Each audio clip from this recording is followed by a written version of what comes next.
Hi, everyone. Welcome to the podcast once again. And today we have Rachel Kohler with us. Rachel Kohler is the founder of Haus of HR and Haus of Coaching, bringing over 25 years of expertise in human resource and leadership development. Her career spans leading HR teams across the world for leading global brands. Inspired by a personal life-changing experience, Rachel launched her own business over 3.5 years ago, where she now delivers tailored HR solutions and leadership coaching to a diverse range of national and international clients. A chartered fellow of the Chartered Institute of Personnel and Development and an accredited executive coach with the Association for Coaching, Rachel's credentials are as impressive as her passion for empowering others. Beyond her professional commitments, she also serves as a non-executive director in the role of vice president for the Northamptonshire and Milton Keynes Chambers of Commerce and as a trustee board member for Trilogy Active. Welcome, Rachel, to the show. Wow, thank you, Rohan. Thank you for having me, and I look forward to being this guest on your podcast. Thank you. Well, you are one of the first few who've come to the podcast, so thank you for even helping me out with this one. Very welcome. I was very honoured to be invited. That's great, Rachel. Let's start with some background and inspiration. So I would love if you can tell us a bit about your background, what inspired you to start your business, how you've become what you're today. Good question. So, it was during the pandemic. I was working as the HR director for Mercedes-Benz Trucks. As you can imagine, during the pandemic, there was an incredibly demanding time on HR. I was managing all the company's resources while juggling high-profile projects, which I can't disclose. And I was definitely burning the candle at both ends. And then one Saturday at home, just the day before my first wedding anniversary, my husband suffered a heart attack. That was a pretty terrifying ordeal, but that was made even harder because I couldn't visit in hospital due to the pandemic restrictions at the time. I see. So it was while supporting him during his recovery when he was back at home that I really began to question my own purpose, my why. And I realised I was nearing burnout myself. I was dealing with challenges of the undiagnosed menopause. So hindsight is a wonderful thing. But I'd always dreamed of running my own business, but I really lacked the confidence to take that leap. So after doing a lot of research and speaking with others, I just decided to go for it. And that was nearly 4 years ago. And since then, it's been an absolute journey of growth and transformation ever since. It seems an inspirational story, honestly.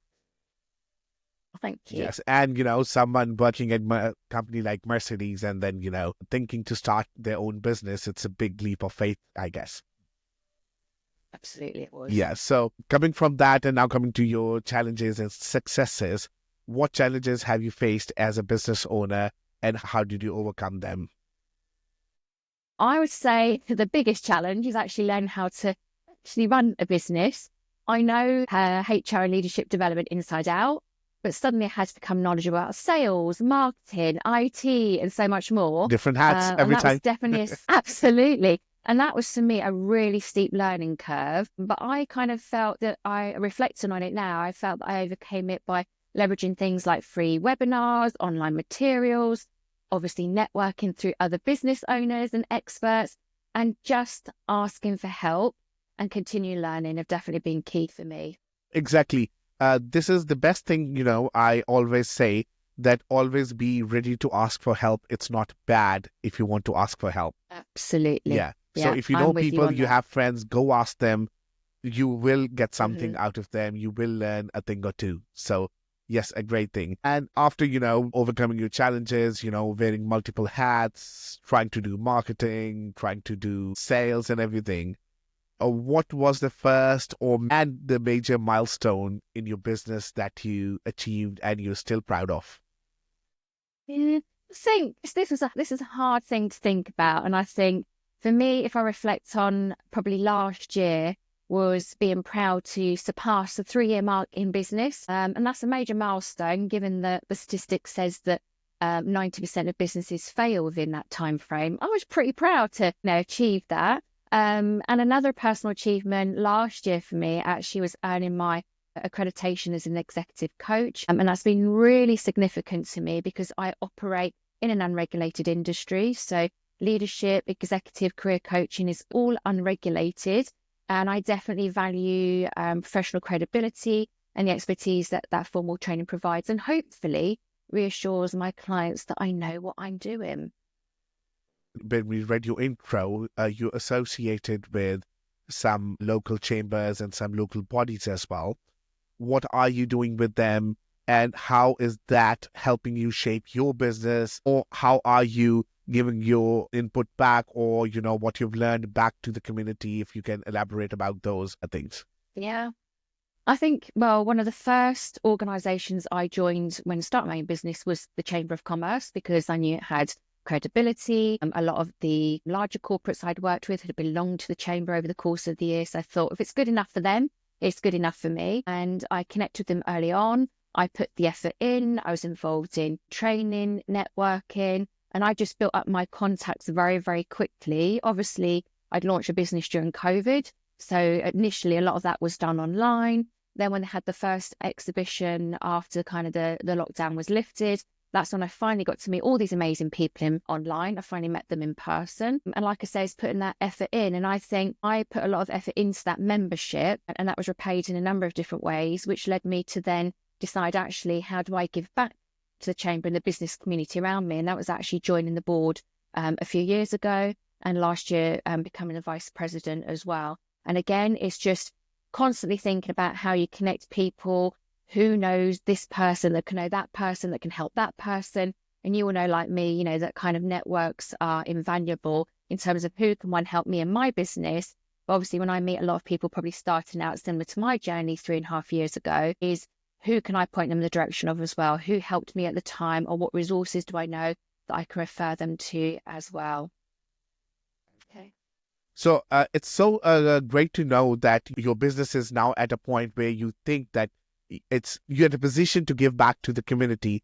And I guess it's always about maintaining the balance where what you've taken, you can also give back to the community. So that's beautiful, amazing, Absolutely. really amazing. Oh. So Rachel, that was the easy part of the podcast. Now comes the fun part, and that's the quick fire round. So as you know, I would be asking you 15 questions, and you have to be very spontaneous with your answer. In case, if you don't want to answer someone or you feel too embarrassed, you can pass. But the trick is not to pass and answer it, right? So tell me when you're ready. Okay. I'm ready. Okay. So the first is an easy one. If you could only eat one meal for the rest of your life, what would it be? A roast dinner. Oh, I don't know, actually. It could be a roast dinner or an Indian, a good curry. Can I have two? You can take two. Second, what's the funniest mistake you've made when starting your business? Yes. Oh, gosh. I don't think funny. So I think I made loads of mistakes. I don't know if any of them I'd class as funny. I think I passed on that one. You passed on that one. Okay. Describe your business in a movie title. I can't think of anything for that Okay. one. So I'm going to end up passing everything, Rohan. Yeah. No. The next one is a good one. Okay, good. So what's the most useless talent you have? You can't pass this one. Useless. I don't have any useless talents. Mine are all I can levitate off the floor. That's a useful talent, or useless. That's a useless talent. Why would you levitate? Because it's fun. What's your go-to karaoke it's a party song? trick. What's your go-to karaoke song? Islands in the Stream. Can we sing? Islands in the stream. That is what we are. That's it. That's all you're getting from me. Okay. This one's is funny and is, quite technical too. So if you could hire any fictional character to work for you, who it would be and why? Could be from the cartoons, could be from the superheroes, Marvel, DC, whatever you want, Disney. I'm going to go, well, this is going to be a blast from my past as a young child, but it would have to be the female version of He-Man, and that was She-Ra. And why? Because she was like the first of like girl power, I think, for me as a kid. That kind of, that sort of superwoman, but of my era. Yeah. With every other answer you're giving away your age, don't do that. Well, no, I shouldn't, should I really? Yeah. No, I weren't there. No. No, that's okay. That's the fun part. If your business was a color, what it would be? Pink. I thought of that. I had this in mind, but I'll ask. I thought I'll ask. So, Hmm. what's the weirdest piece of advice you've been ever given for your business or at your personal work or some whatever in your professional life? What's the weirdest advice you've ever been given? I don't know. One was about investing in some advertising in a magazine, which would have millions of hits and returns, and there was not one lead from it, and that was a big mistake early on. So, if you could teleport anywhere right now, where would you go? Ooh, I think the Maldives. Yes, that's my favorite. What's the one office supply you can't live without? Oh, I would have to say, not in terms of stationery, because I have a thing for stationery. My desk is covered in it. I'd have to say it would have to be biscuits. That's an office supply. Fair enough. Fair play. Yeah, it is. Yeah, It's an fair play. absolutely essential. Right. What's your favorite way to procrastinate? Procrastinate. Probably just sitting on my phone, scrolling endlessly through drizzle and dribble on social media, or actually reading the right-hand column of dailymail.com if I really don't want to do anything and don't want to do the thing I should be doing. That's okay. That's okay. So, if you could invent a holiday for your business, what would it celebrate? What would it celebrate? Yes. Oh my gosh. Surviving through launching in pandemic, surviving, growing, thriving, and taking on a second brand as well was never kind of in the plan. It was just to enjoy what I did and not have any real plan around it. It's still a little bit like that, but just to enjoy every moment. That's amazing. So, what's the most overused phrase in your industry? Compliance. Or is it be careful you? Yeah, or yeah, there's lots. I could write a book on it, Rohan. Yeah. What's your dream location for a work retreat? It's not holidays, it's a work retreat.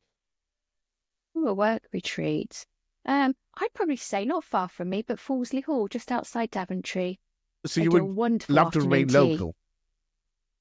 Yeah, why not? I try and support local businesses, staying in Northamptonshire. Yes. And last one is my favorite, and you have to show it.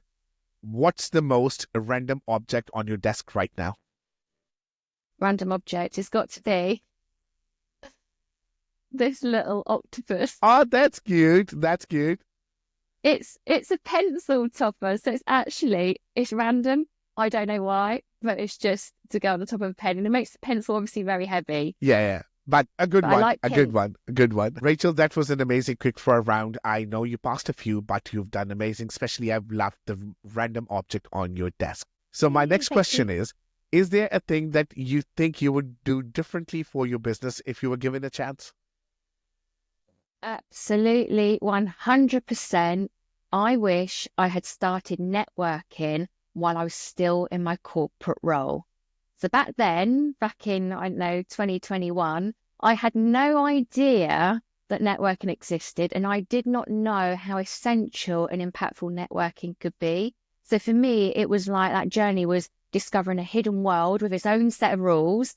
And I just feel if I'd started that earlier, that would have given me a stronger foundation and connections right from the start, rather than launching and then creating that network. It would have been great to have done it a little bit ahead of time. That's a fine piece of advice. So if you're starting business, don't forget to start building your connections before even you start your business. Is that what we want to say? Yeah, absolutely, 100%. That's amazing.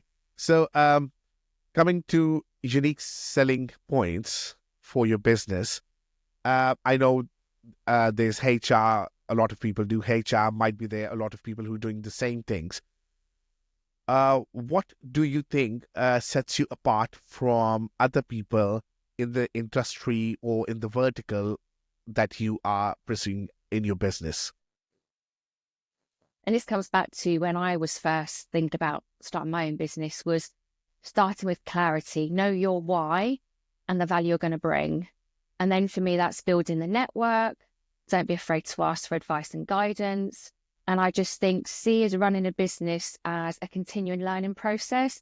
So embrace that mindset of, I suppose, being a student again, and invest in your own professional development, because you still should, even though you're running your own business, because your credibility and knowledge will set you apart. So where can our listeners and viewers find you and your business online? Right. So obviously my website's House of HR, House of Coaching, but that is spelled HAUS, just to be different. LinkedIn, you can find me, Rachel Collar, HR Rockstar, or Instagram, you can follow. There is both an account for both at House of HR and at House of Coaching. And hopefully I look forward to connecting to some of your listeners. Yes. And what I'll do is I will also put your links in my podcast so people can follow you, visit your website, or interact with you. Whichever ways are available, Brilliant. of course. So Yes. Thank you thank so you, much. Rachel, for being on the podcast today. It was wonderful having you. I hope people are going to love when they hear your responses and your journey. And I also hope they take away some key bits away from the podcast, where if they're looking forward to start their business, especially one like yours, they do have an insight what to do, what to expect, and how to go about it. And also, if you want any tips or things that you want to learn from Rachel or ask questions, her profiles are linked in here. You can drop in questions, and I'm sure if she has some time, she would be happy to address those. Thank you, Rachel, for being on the podcast today. Thank you. Thank you so much for having me.